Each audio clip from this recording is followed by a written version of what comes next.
Ngantuk banget, Cok. Ngantuk banget. Jadi gue udah nonton film yang lagi tren lah, lagi viral gitu. Judulnya Project Hail Mary. Marketingnya udah di mana-mana, media-media udah ngangkat katanya ini film itu ngalahin Interstellar. Mungkin dari marketing atau gimana. Dan akhirnya gue coba nonton nih film sama pasangan gue. Dan gue mengalami satu kesalahan fatal dalam diri gue. Gue sumpah menyesal.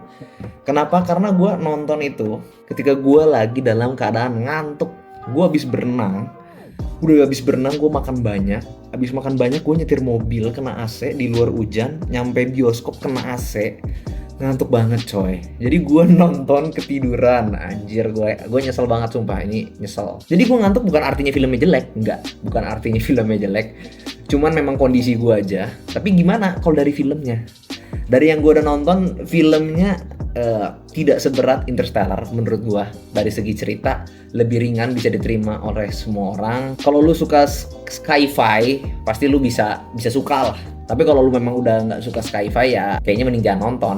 Loh, lu kok ketiduran bisa tetap tahu ceritanya? Ya iya, gue ketiduran nggak tidur langsung gitu bro. Gue lagi tengah-tengah nonton, gue ketiduran bangun. Jadi gue masih denger ceritanya, masih tahu-tahu gitu bro. Udah gitu diperanin oleh Ryan Gosling, lu udah tahu sendiri ya, dia sering banget lah meranin jadi apa aja.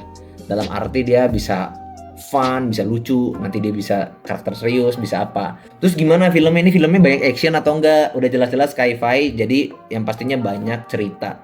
Dan tengah-tengah film itu juga lumayan banyak obrolannya, banyak banget dialog-dialognya. Intinya gimana sinopsis ini? Gue gak akan spoiler, tapi sinopsisnya aja. Intinya dunia udah mau kiamat.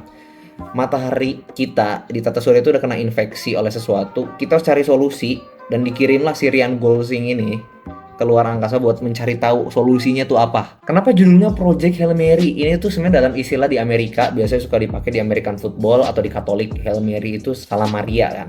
Nah, ini juga sama. Kurang lebih begitu. Ini tuh project terakhir kalau dalam American football, kayak udahlah kita lakuin aja, udah gak ada harapan lagi, nih cuman hal yang bisa kita lakuin. Hal terakhir yang bisa kita lakukan, sama kayak di filmnya. Ryan Gosling, susah amat namanya. Salah gue, Ryan Gosling ya. Dari segi visual gimana? Buat gue visual oke lah, lumayan. Tapi nggak yang, jangan lu bandingin sama si Christopher Nolan, Interstellar, jangan ya.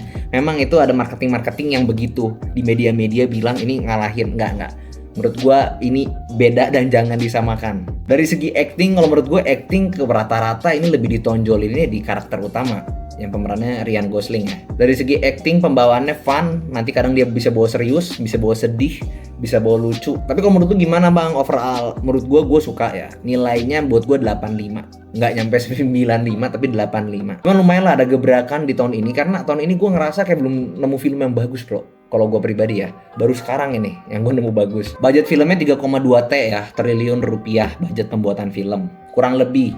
Dan pendapatan saat ini 8,16 triliun. Gede juga ya anjir. Menurut kan gimana tentang filmnya? Coba kalian komen down below. See you next video.